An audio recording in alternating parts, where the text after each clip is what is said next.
Good morning, friends. I'm Dr. Vijay Kiran. I am a practicing nephrologist. I see nearly 30 to 40 kidney patients per day.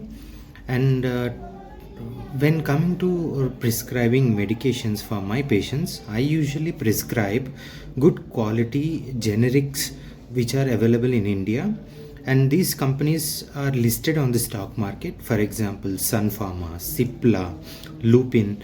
So such good standard companies, they maintain certain good quality standards of producing or third party manufacturing of the medicines. So now if you take a much generic versions, unbranded generic versions of these medications, the efficacy is not guaranteed. Clinically, I have seen that when we write good quality medicines, for the blood pressure gets controlled very easily. Whereas those with some unbranded generics, it becomes very difficult to control the BP. So if you ask me whether this NMC guideline is appropriate or not, I would say it is not appropriate. Please don't force doctors to write medicines whose quality is dubious.